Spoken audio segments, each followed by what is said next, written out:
Mga kababayan, matama niyo pong panoorin ang video ito at tandaan niyo ang mga babasahin talata, maging ang mga aklat Katoliko. Patunayan niyo sa inyong sarili na mali ang sinasabi ng mga pari at ng inyong mga aklat, sapagkat sila ay umaamin na si Kristo ay hindi Diyos. Ito po, panoorin po natin.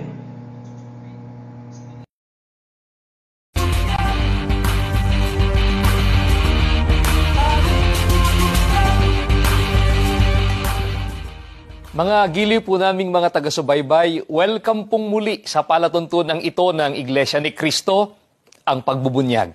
Muli po namin kayong inaanyayahan na samahan kami sa isa pong napakahalagang pagtalakay na wala po kaming ibang hangad kundi ang makatulong po sa ginagawa po ninyong pagsusuri sa mga aral ng Diyos na sinasampalatayanan ng Iglesia ni Cristo.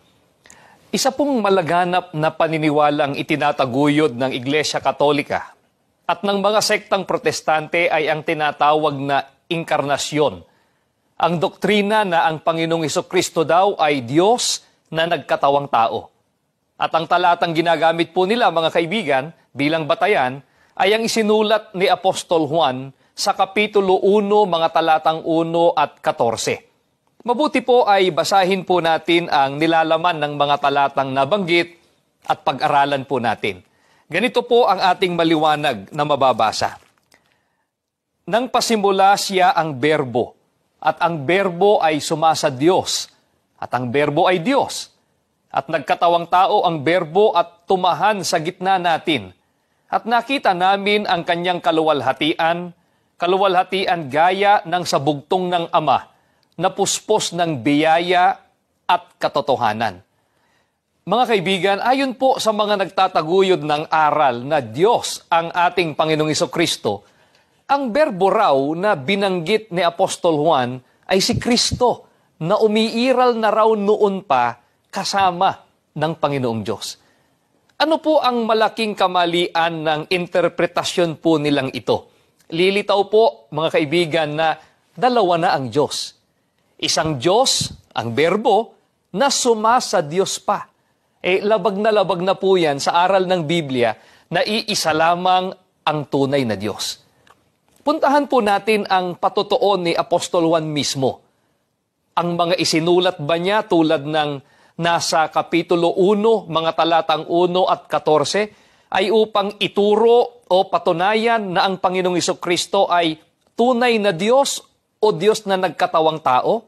Pakinggan po ninyo, ganito po ang ating mababasa dito po sa Juan, sa 20 mga talatang 30 hanggang 31. Gumawa rin nga si Jesus ng iba't ibang maraming tanda sa harap ng kanyang mga alagad, na hindi nangasusulat sa aklat na ito.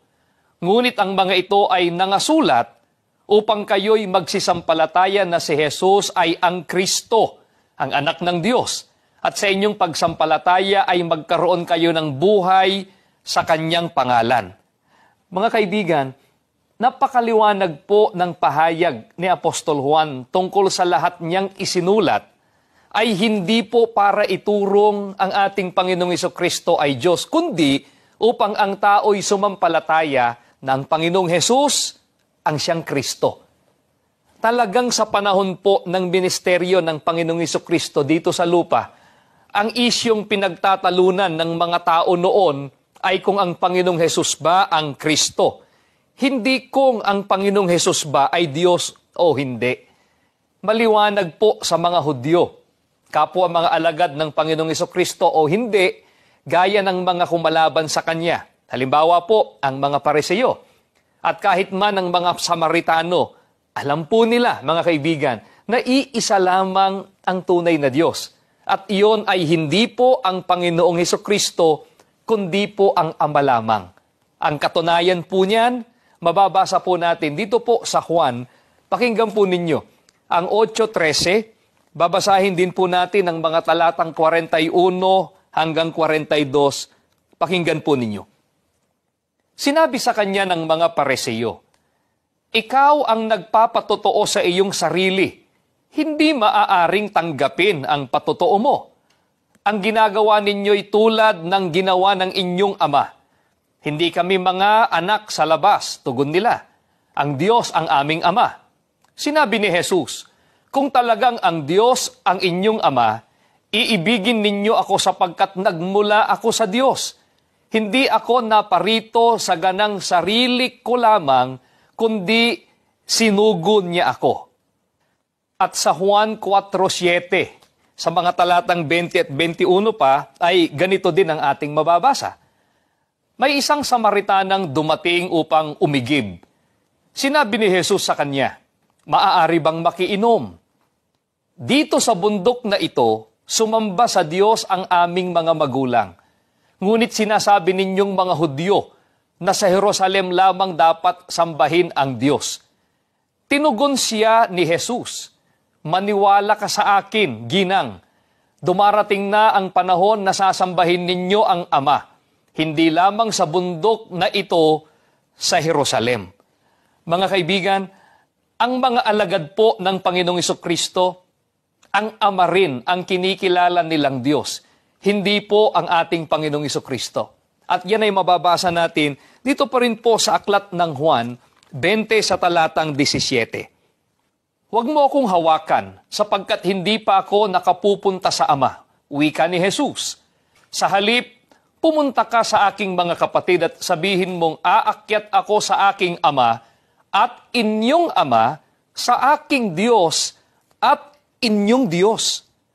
Mga kaibigan, maliwanag na sa pahayag na ito ng ating Panginoong Jesucristo na ang kinikilalang Diyos ng kanyang mga alagad ay ang kanyang Diyos at kanyang Ama.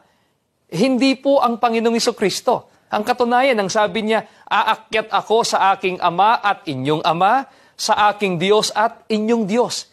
Hindi po sinabi ng Panginoong Jesucristo na aakyat na ang inyong Diyos. Mga kaibigan, gaya po ng ipinahayag namin sa unahan ng ginagawa po nating pagtalakay, sa panahon po ng ministeryo ng Panginoong Jesucristo dito sa lupa, ang issue po na pinagtatalunan ng mga tao noon ay kung ang Panginoong Jesus ba ang Kristo. Ito po mismo ang pinatunayan ni Apostol Juan sa Kapitulo 20, mga talatang 30 hanggang 31. Ano-ano po ba ang mga katunayan nito sa Ebanghelyo? Pakinggan po ninyo. Dito pa rin po sa Juan, sa 7 sa talatang 41, ganito po ang ating maliwanag na matutunghayan. Pakinggan po ninyo. Datapwat sa karamihan ay marami ang nagsisampalataya sa Kanya at kanilang sinasabi, pagparito ng Kristo ay gagawa pabagas siya ng lalong maraming tanda kaysa mga ginawa ng taong ito. Sinasabi ng mga iba, ito nga ang Kristo. Datapwat sinasabi ng ilan, ano sa Galilea baga manggagaling ang Kristo? Mga gili po naming mga taga-subaybay, ito po ay isa sa mga tagpo na ang ating Panginoong Jesucristo ay nangangaral sa mga Hudyo na nasa Jerusalem. Marami po ang sumampalataya na ang ating Panginoong Jesus ay ang Kristo.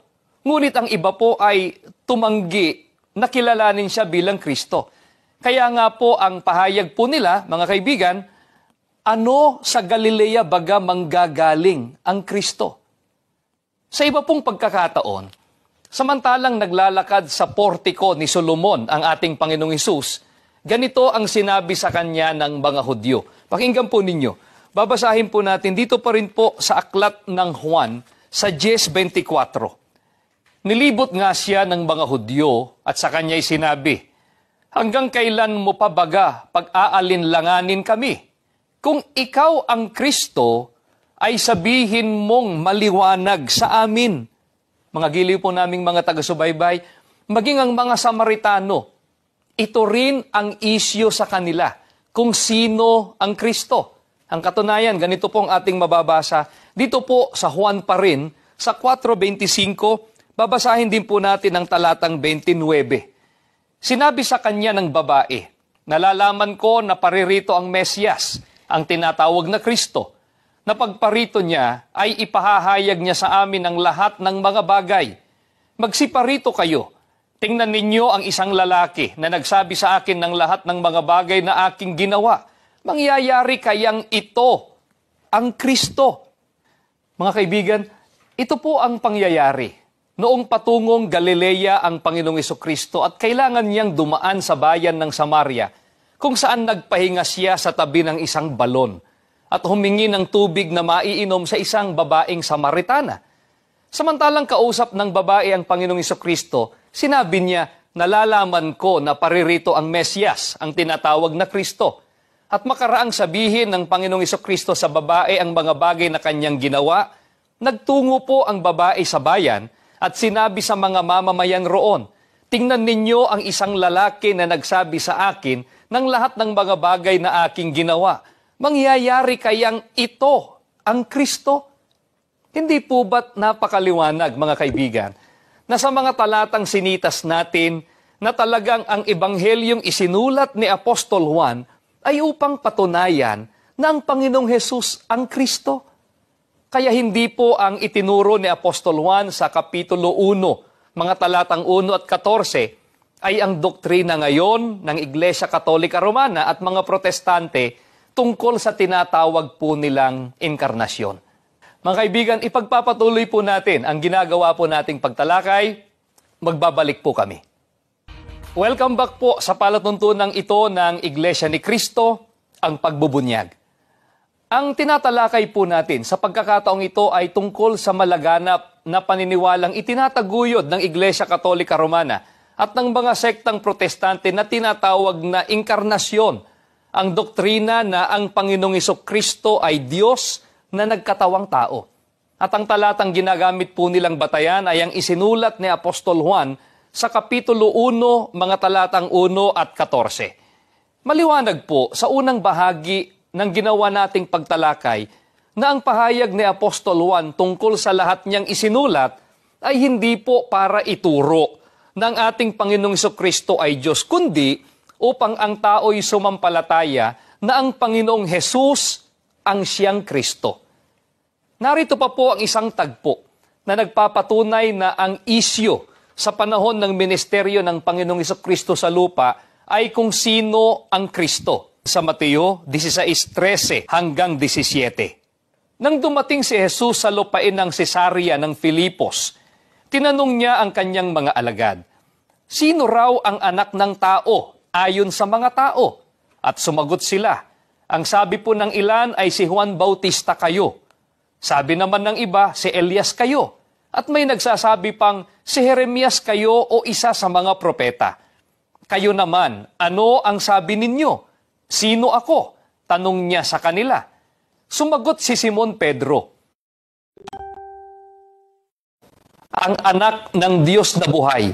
Sinabi sa kanya ni Jesus, mapalad ka, Simon, na anak ni Jonas, sapagkat ang katotohanan ito'y hindi inihayag sa iyo ng sino mang tao, kundi ng aking amang nasa langit. Mga kaibigan, malinaw na malinaw po sa mga talatang binasa natin.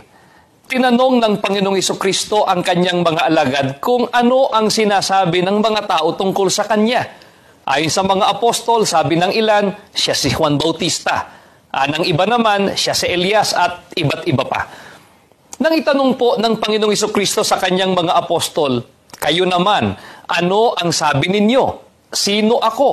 Ang sumagot po niyan ay si Apostol Pedro. Ang sabi niya, kayo po ang Kristo, ang anak ng Diyos na buhay. Ano po ang tugon sa kanya ng Panginoong Jesucristo? Sinabi po ba ng Panginoong Jesucristo, mali ka Pedro, ako ang Diyos? Aba hindi po.